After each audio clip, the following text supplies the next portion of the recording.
பிஸ்மில்லாஹ் ரஹ்மான் ரஹீம். கண்ணியமிக்க சகோதர சகோதரிகளே, அல்லாஹ்வின் நல்லடியார்களே, அஸ்ஸலாமு அலைக்கும் வரஹ்மத்துல்லாஹி வபரகாத்துஹு. அல்ஹம்துலில்லாஹ். அல்லாஹும்ம ஸல்லி அலா முஹம்மதின் வஅலா அலி முஹம்மதின் வபாரிக் வஸல்லிம். ரொம்ப சிறப்பு மிகுந்த நாள்ல இருக்கிறோம். அதுவும் பாத்தீங்கன்னா ஜும்மாவை அடையக்கூடிய நாளாக இருக்குது. அது இல்லாம லைலத்துல் கத்ருடைய இரவை தேடக்கூடிய நாளாக இருக்குது. இந்த நாள் கடைசி 10 நாள் பாத்தீங்கன்னா நபி அவர்கள் என்ன பண்ணுவாங்க, அதிகமாக அமல்கள்ல ஈடுபட்ட நாளாக இருக்கு. பகலும் சிறப்பு, இரவும் சிறப்பு. அதனால இந்த நாட்களை நம்ம வீண் பண்ணவே கூடாது.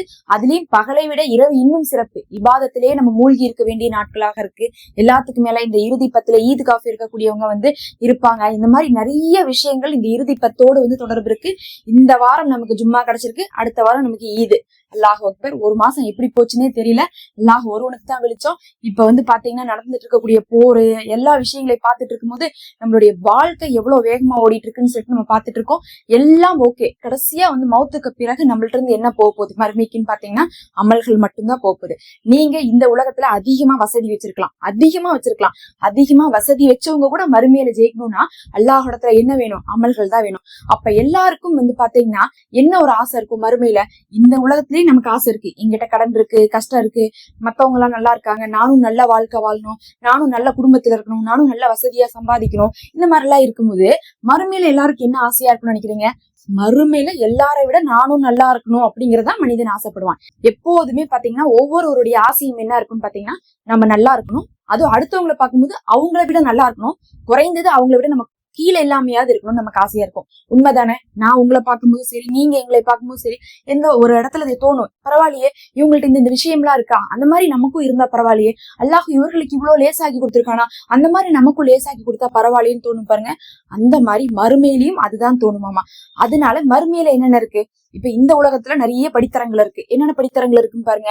பிறக்கிறோம், பிறந்ததுக்கு பிறகு பாத்தீங்கன்னா வளரும் போது பாத்தீங்கன்னா நமக்கு படிப்புக்குன்னு சொல்லிட்டு ஒரு காலம் இருக்கு.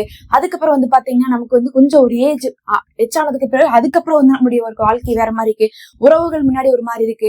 அப்புறம் கல்யாணம் வயசு, அதுக்கப்புறம் குழந்தை, அதுக்கப்புறம் குடும்பம், இந்த மாதிரி படித்தரங்களா நிறைய விஷயங்கள் இருக்குல்ல. அந்த மாதிரி மறுமையிலும் உடனே உங்களை சொர்க்கத்துக்குள்ள அல்லாஹ் அனுப்ப மாட்டான். அதுக்கும் நிறைய விஷயங்கள் இருக்கு.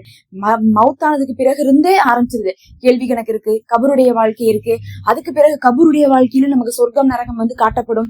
அதுக்கு பிறகு மறுமை நாள் வரும். அப்ப எழுப்பப்படுவோம். அப்ப எழுப்பப்பட்டதுக்கு பிறகு பாத்தீங்கன்னா கேள்வி கணக்கு இருக்கு. அதுல பாத்தீங்கன்னா சிலருக்கு அல்லாஹ் அர்ஷின் நிழல் கொடுக்குறான், சிலருக்கு அல்லாஹ் பாத்தீங்கன்னா கேள்வி கணக்குலாம் கேட்டு அதுக்கப்புறம் அவர்களை மன்னிக்கிறான். சிலருக்கு கொஞ்ச காலம் தண்டனை கொடுத்து சொர்க்கத்தை கொடுக்குறான், சிலருக்கு நேரடியாக சொர்க்கத்தை கொடுக்குறான். அதுல பாத்தீங்கன்னா சொர்க்கத்துல படித்தரங்கள் இருக்கு. அதுல பாத்தீங்கன்னா மாட மாளிகைகள் சிலருக்கு இருக்கு, சிலர்களுக்கு பாத்தீங்கன்னா ஒரு எளிமையான வாழ்க்கை இருக்கு. எப்படியா இருந்தாலும் பாத்தீங்கன்னா அங்கேயும் பல விஷயங்கள் இருக்கு. அப்ப நம்மளுடைய நோக்கம் எதுவா இருக்கும் மறுமையில? இந்த உலகத்துல இதை மட்டுமே பார்த்துட்டு ஓடிட்டு இருக்கும்போது மத்தவங்களை விட நம்ம நல்லா இருக்கும்னு நினைக்கிற மாதிரி மறுமையில உலகத்து மேல எல்லாம் ஆசையை வைக்க மாட்டோம். இப்பதான் நமக்கு உலகத்தின் மீது மோகம் இருக்கும். அப்ப மறுமையில எது மோகமாக இருக்கும்? மறுமையுடைய வாழ்க்கை தான் மோகமா இருக்கும். அல்லாஹுடைய அரசின் கீழே நிக்கிறாங்களே, அவங்கள மாதிரி நானும் இந்த மறுமை நாள்ல நின்ற கூடாதான்னு சொல்லிட்டு தான் ஒரு மனிதன் ஏங்குவானாமா. அப்ப ஒவ்வொரு விஷயமே நம்ம ஏங்குறோம் இல்ல, அது எல்லாத்தையும் இந்த களிமா கொடுக்கும். நான் ஏன் இதை இவ்வளவு தூரம் சொல்றேன்னு பாத்தீங்கன்னா, நமக்கு இந்த உலகத்துல எப்படியெல்லாம் நம்ம ஆசைப்படுறோமோ அந்த மாதிரி மறுமையிலேயே ஆசைப்படுவோம். ஆனா நம்ம இப்ப ஆசைப்பட மாட்டேங்கிறோம். ஏன்னா உலகத்துடைய தேவையின் காரணமாக அப்படியே ஓடிட்டே இருக்கிறோம். கரெக்டா இருக்கு. ஆனா மறுமையில அப்படி இருக்காது. அததான் ஆசைப்படுவோம். அப்ப நம்ம என்ன பண்ண முடியாது? ஒண்ணுமே சம்பாதிக்க முடியாது. இங்கிருந்து நீங்க ஏதாவது சம்பாதிச்சு கொண்டு போகணும் நன்மை. அந்த நன்மையை கொண்டு போனாதான் அங்க முடியும். எவ்வளவு வசதி இருந்தாலும் பாத்தீங்கன்னா அந்த காசை கொண்டு போய் நம்ம ஒண்ணுமே சமாளிக்க முடியாது. அந்த காசை நம்ம இங்கதான் விட்டுட்டு போக போறோம். அதனால நம்மளிடத்துல அந்த நன்மை எப்படி கொண்டு போக முடியும்னு பாத்தீங்கன்னா அதிகமான நன்மைகளை நம்ம செய்து வைக்கணும். அதாவது நம்ம நிறைய பாவங்கள் செய்யறதுனால அது கழிஞ்சுக்கிட்டே இருக்கும். நன்மை செஞ்சுட்டா கழிஞ்சிரும். நம்ம ஒரு குரான் ஓதுறோம், அந்த நன்மையை என்ன பண்றோம்? ஏதோ ஒரு பாவத்தை செய்யும்போது கழிஞ்சிருது. ஒரு 10 நிமிஷம் குரான் ஓதுறோம்னா அரை மணி நேரம் என்ன பண்றோம்? நம்ம பொழுதுபோக்கானது பாக்குறோம். அப்ப என்ன ஆயிரும்? அதுக்கு இது கழிஞ்சு போயிரும். இப்படி கழிஞ்சுக்கிட்டே இருந்தா நம்மள்ட்ட நன்மை இருக்காது. அப்ப நன்மை இல்லாட்டினா நம்ம எதிர்பார்க்கிற படித்தரங்கள் மறுமையில கிடைக்காது. ஆனா இந்த களிமாவை ஓதுனா மட்டும் உங்களுக்கு நன்மை என்ன ஆகும்?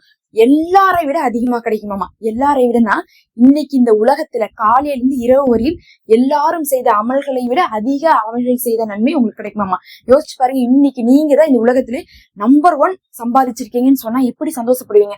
இந்த உலகத்திலேயே நம்ம நம்பர் 1 சம்பாதிச்சிருக்கோம்னா சிலர் வந்து 100 ரூபாய் சம்பாதிப்பாங்க, சிலர் வந்து கோடி ரூபாய் சம்பாதிப்பாங்க, சிலர்லாம் வந்து பாத்தீங்கன்னா பல மில்லியன்ல எல்லாம் சம்பாதிப்பாங்க. நம்ம நாட்டுல ஒரு மாதிரி இருக்கும், வெளிநாட்டுல ஒரு மாதிரி இருக்கும். ஆனா உலகம் முழுவதும் சேர்த்தி இன்னைக்கு நன்மை செய்தவர்களிலே நீங்க தான் சிறந்தவங்க அப்படிங்கக்கூடிய அந்தஸ்தை இந்த களிமா தான் கொடுக்குது. இந்த களிமாவை இந்த இறுதி 10 நாட்களுடைய இரவிலும் சரி பகலிலும் சரி ஜும்மா நாள்லயும் சரி அதிகமா ஓதுங்க. குறைஞ்சது 100 முறை ஓதுனாவே எல்லாரையும் நீங்க மிஞ்சிடுவீங்க.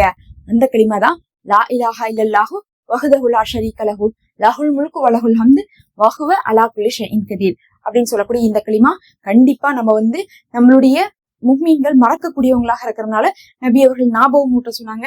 இந்த களிமா உங்களுக்கு தெரிஞ்சிருந்தாலும் ஒரு ஞாபகம் ஊட்டக்கூடிய ஒரு ஆர்வம் ஊட்டக்கூடிய ஒரு ஹதீஸை சொல்லிதான் நம்ம இதை வந்து சொல்றோம். இதை நீங்க வந்து இந்த இறுதி 10 நாட்களுடைய பகலிலும் ஓதுங்க, இரவிலும் ஓதுங்க.